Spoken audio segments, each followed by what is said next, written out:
All right, this is going to be a quick video on how to service a jet pump on a SeaDoo. All late model skis are pretty much the same. In this case, this is a brand new SeaDoo GTR, but we're going to be adding a little bit of oil to the jet pump grease.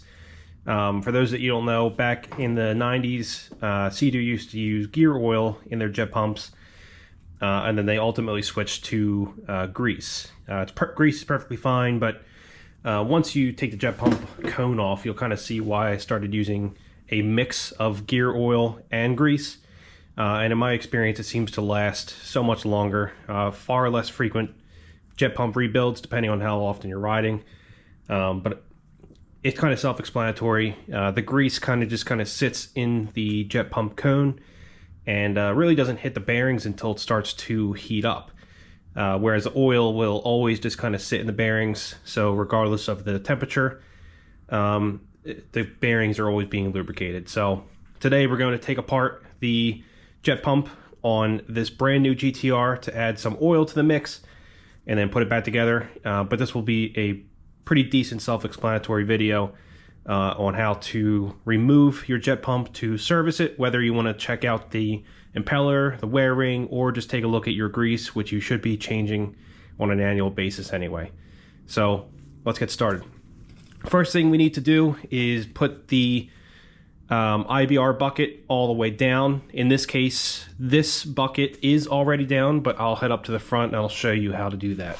So for those that you don't know, every SeaDoo, especially, I forget what year they started doing this, but you can put your SeaDoo into a IBR override mode, which essentially lets you put the bucket either all the way up or all the way down.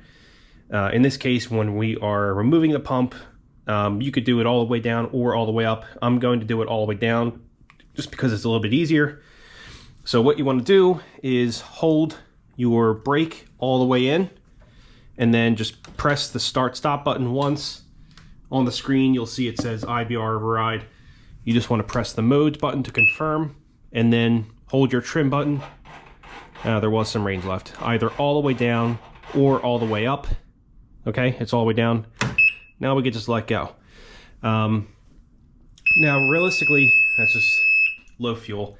What you should do is disconnect the battery or remove the fuse for the IBR, just so it doesn't try to adjust on you once you have your hands in the jet pump, because you could really break some fingers if it moves. I generally don't. I've been working on these things for years. The only time it's really going to move on you is if someone starts it up or they do the override or something. But if you're doing this by yourself, it's probably good practice to either disconnect the battery or remove that fuse. All right, and now that the IBR bucket is all the way down, you can see how much easier it is to access all the bolts that we need to get to. So I'll go through the process here. Essentially, you can remove this entire system with a 13mm socket for the IBR bucket, the steering linkage and trim, and then the actual bucket itself. There's bolts on either side, and then a 10mm for your steering linkage. And that's pretty much all you need to do. These nuts here, or these bolts, do not need to come out. There's a total of 1, 2, 3, 4, 5, 6 bolts that need to come out. And then the whole system is free, at least on the rear side, and then I'll show you how to get the jet pump side out. So let's get started with this.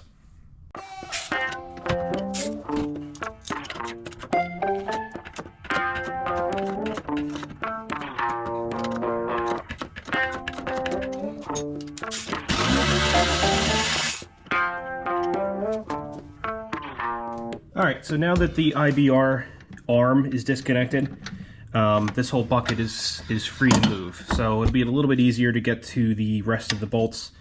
The next one I'm going to do now is the steering. So let's turn the steering here. We're going to remove this 10mm there. That'll free up the steering linkage. So the Venturi will move freely. And then we're going to hit this bolt here, and then the bolt on the opposing side right there.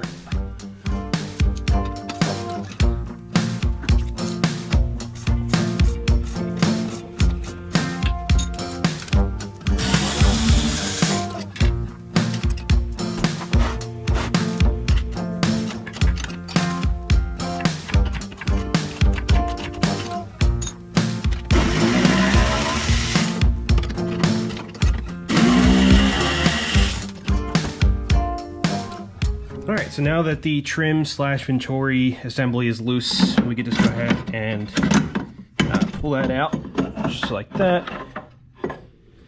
We'll set that aside. So you'll notice these bolts are only going to be used for the actual bucket itself, and for the Venturi / steering / trim assembly as well. So that's what these bolts look like here. So you have 4 of these that are going to be identical, and then you have a longer one, and this is what's used for the actual reverse arm. So this is the one that will pass through, and this kind of links into the bucket there.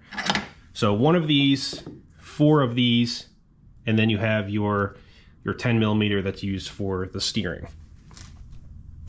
So what I'm going to do now is just remove the bucket here. And same thing, it's just 2 13mm that are on either side here, and then the bucket itself will be free.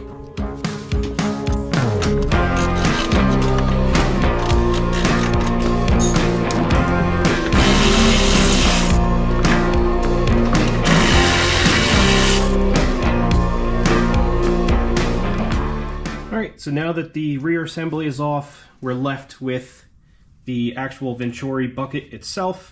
And then the jet pump. So this is actually 2 separate parts. You have the Venturi, which is this guy here, and then you have the jet pump, which is right behind it. So whether you want to remove the entire jet pump for a standard jet pump service is up to you. Obviously, if you want to take a look at the impeller or the wear ring, you're going to have to do that. I'm going to do that, but for right now, I'm going to show you just how to remove the Venturi in case you only wanted to get access to the nose cone. I'm doing everything, so I'm going to pull the entire jet pump off, but I'll break it down into parts.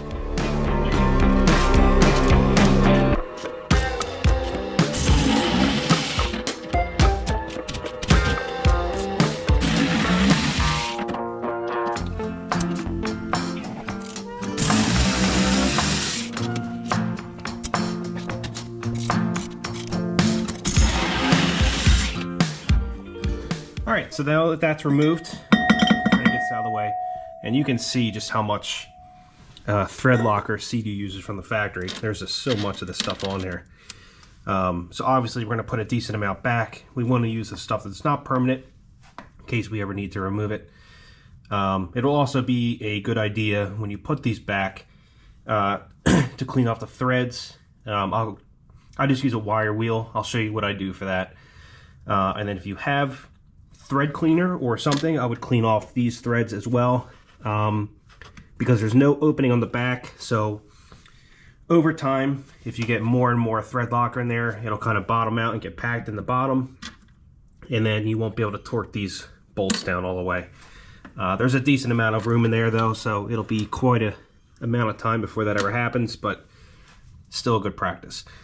Alright, so now that you have the Venturi nozzle off, you could very easily get to your nose cone, and you just have these 3 bolts here that you need to remove. So if you're doing your annual maintenance, you would pop this cone off, wipe out all the old grease, put some new grease in, put a little bit on the bearing as well, slop your cone back on, and then you're good to go. You should be doing that once a year. There's a lot of people that don't. But if you ever start to get your bearing whine, or if your bearings go bad, it's most likely because the grease that was never replaced, it took on water, and then it just ate away at the bearings, and then they eventually fail. Remember, there's 2 O-rings in this cone to help keep water out, but it can only do so much. It will take on water regardless, and that's why you need to do maintenance on it every year to get rid of all that old grease, let the water dry out, and put some new grease in. So now that this is done, I'm going to go ahead and remove the rest of the jet pump, and for that it's quite simple. There's just 4 nuts. There's one there, one there, one there, and one at the bottom right, and then this whole assembly will be free. I'll be able to pull it right out.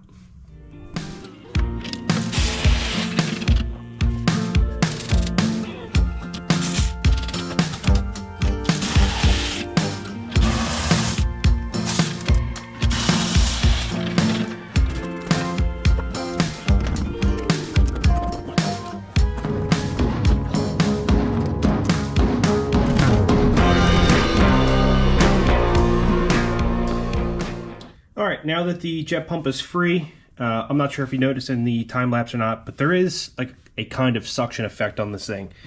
So once all the bolts are off, you just have to really kind of shake it, pull it, wiggle it back and forth to break that seal, and then eventually it'll pop loose, and then you can just go ahead and pull it out.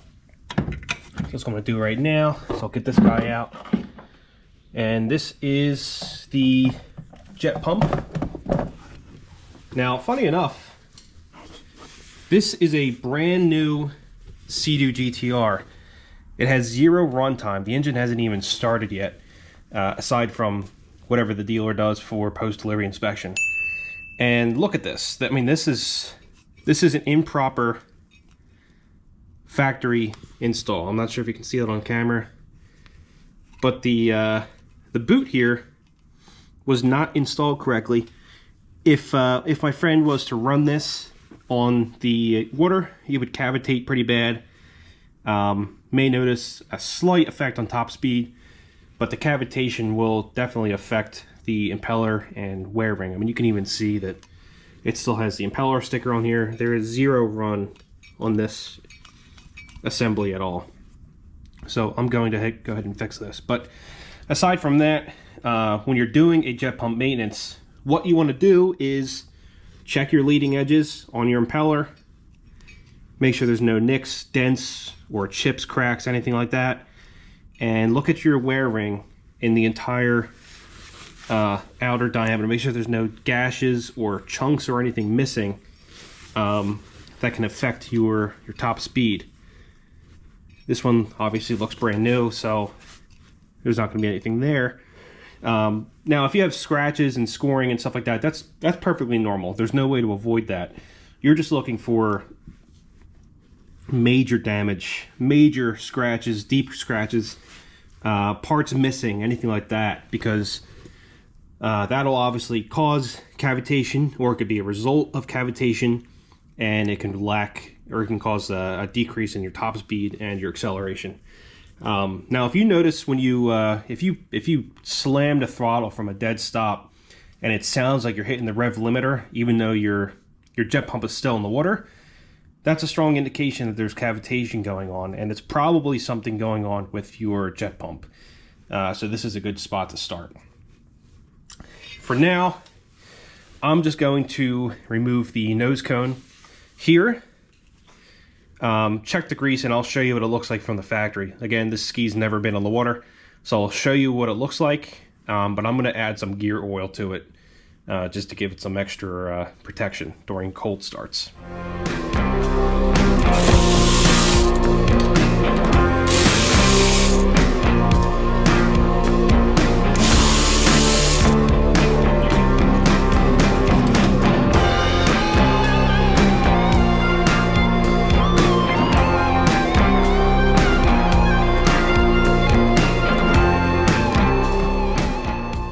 So this one's not as bad. There is actually some grease in the bearings, but there's been a lot of times where straight from the factory, most of the grease is in the cone here, and there's barely anything inside the actual bearing itself.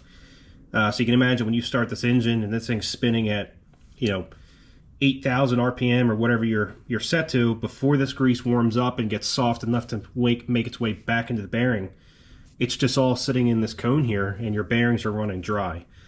So for, 5 years now, I've just been adding a little bit of gear oil to the mix.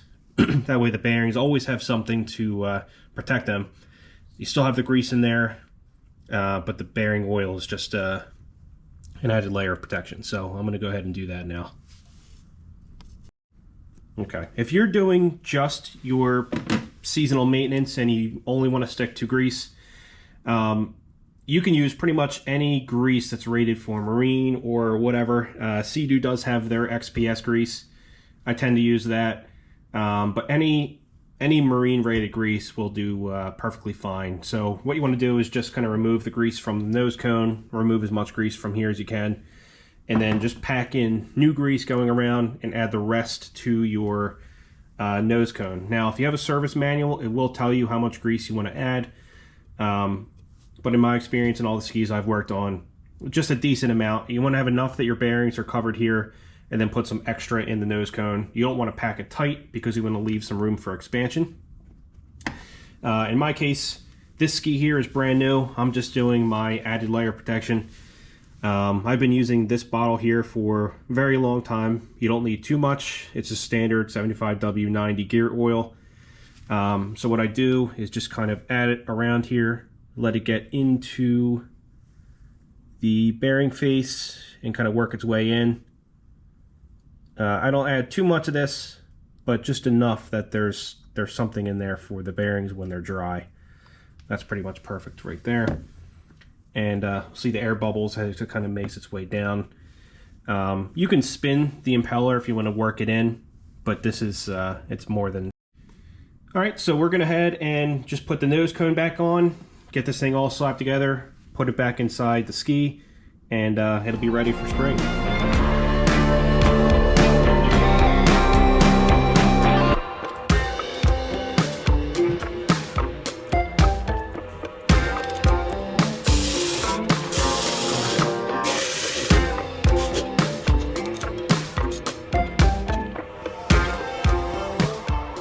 I just wanted to add, there is a torque spec for these bolts, but I've been doing it long enough that I kind of know what the spec is just by hand from feeling it. But it's one of those things where you don't have to be precise. Realistically, you just want to have it tight enough that they won't rattle loose, but not tighten it too much that you're going to deform the plastic. This cone is plastic, and cause it to crack. That's pretty much it. I've never had one of those come loose.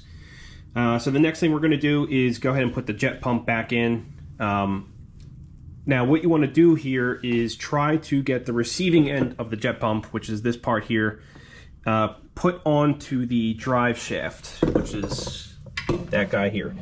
Now if your ski isn't brand new, obviously this one is, you want to put grease on the splines here. You should be doing that every time you service the jet pump. Put some fresh grease on those splines. That way it's, you know, you're keeping everything lubricated. There's no corrosion. It's not going to rust up on you and then be a major pain to remove later. But you're also preventing the chance of stripping those splines down the road. So a trick to get this jet pump in is kind of put it in an angle like that to catch the drive shaft, and then once you feel it lock in, you can kind of lift it and then push it straight in onto your studs right here. Now, the next thing I wanted to point out, because a lot of people miss on this, is it's worlds easier if you put some oil or something onto your pump seal here, because it's plastic on rubber. There's a lot of friction. It's not going to seat very well. Plus, the last thing you want to do is pinch part of this, because if you pinch it just like this happens a lot. If you pinch it, you create a way for water and air to pass through, and that'll cause cavitation. And we'll see this all the time. This gets pinched, and then in the area that it's pinched, there's a lot of wear in the wear ring where there's air being sucked through, and then you know that causes cavitation. And for those that you don't know what cavitation is just basically this area of negative pressure there where air bubbles can burst, and when they do so, it does so with a lot, like almost explosive power. And it's bad for impellers, it's bad for wear rings. It just kind of eats away at things. So I'm gonna go ahead and do that now. First thing I'm gonna do is get this thing fixed. One last thing I wanted to mention before you put your jet pump on. You wanna make sure that your seals are where they're supposed to be before you put your pump on. Sometimes when you take the jet pump off, these will fall off, or as you're kind of pushing it into place, they'll fall and they'll get stuck between your jet pump seal and the housing. These are absolutely important. You want to make sure that these are in place because these top two, these are your bailers. That's what siphons water out when you're running the jet pump. But if these are missing, you can actually let water back into the hull.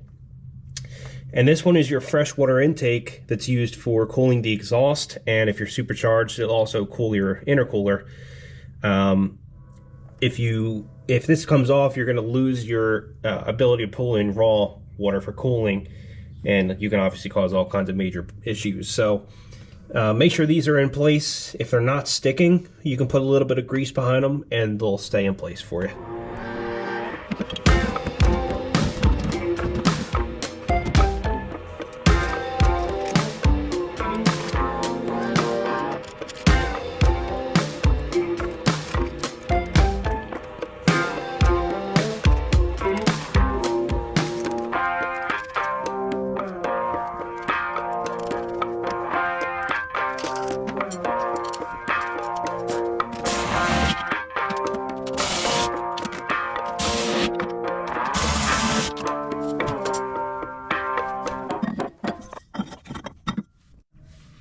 All right, we're gonna put the nozzle in now.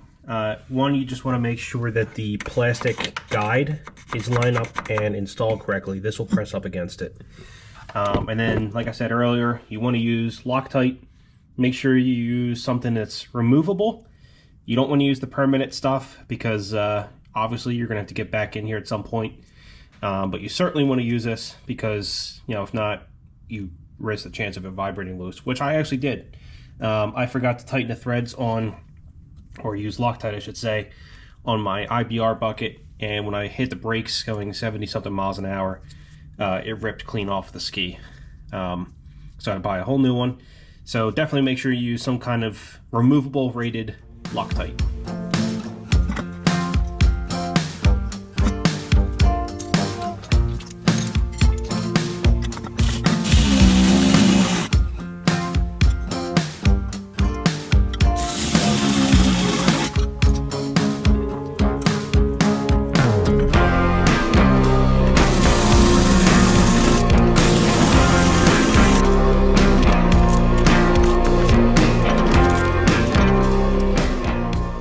Alright, so now that the nozzle is on, next piece we're going to put on is the actual bucket itself.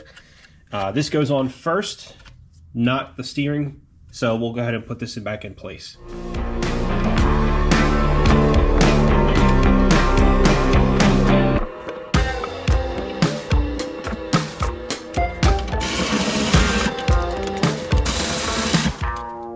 Alright, now that the reverse bucket is on, we're going to put the steering mechanism back in.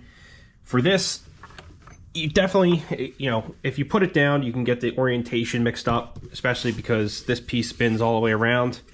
And you certainly don't want to put this on backwards. So the way this will go is just like this. You're going to have your hinge assembly basically sitting on the top, and then you should also have this piece resting on the top as well.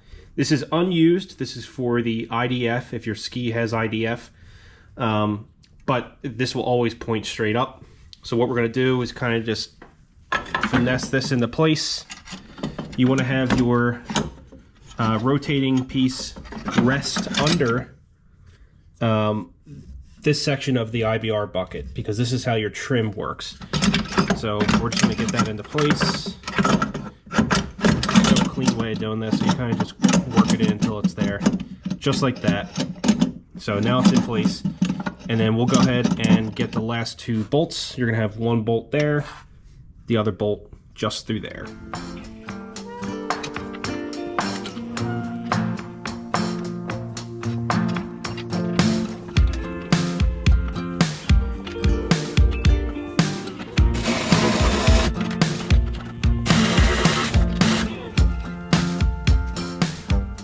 All right, now that that's in, the only two parts left are your steering linkage, and then you have the IBR reversing mechanism, the arm itself, that has to go back in. And then this is pretty much it, so I'm gonna go ahead and do that now.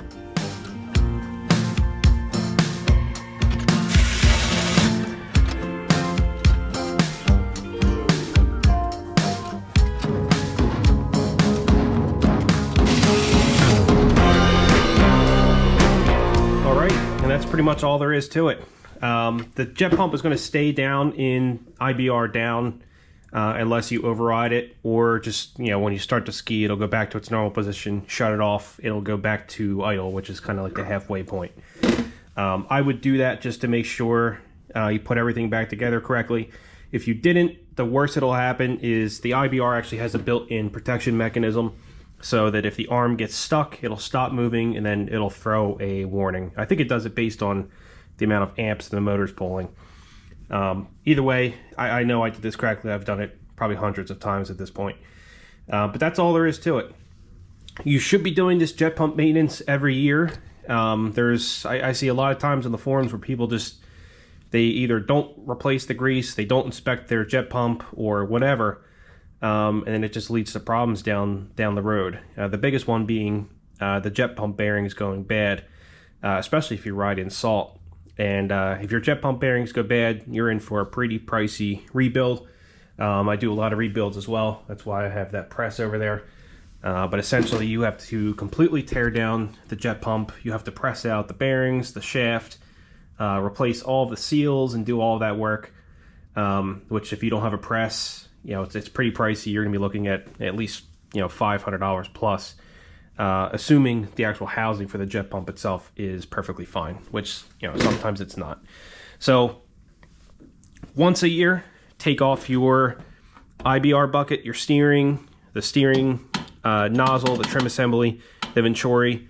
You don't have to take the whole jet pump off, but take off that nose cone and take a look inside there. If there's water or if the grease looks bad, definitely replace it. You should be replacing it regardless every year. Grease is cheap, jet pumps are not. Replace that, and then of course, if you want extra protection, you know, some people say it's good, some people say it's not. I personally, I know this stuff works, especially coming from an engineering background.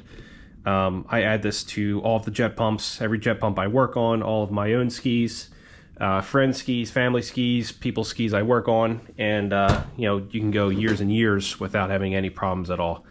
Definitely worth it, but that's how you service your jet pump.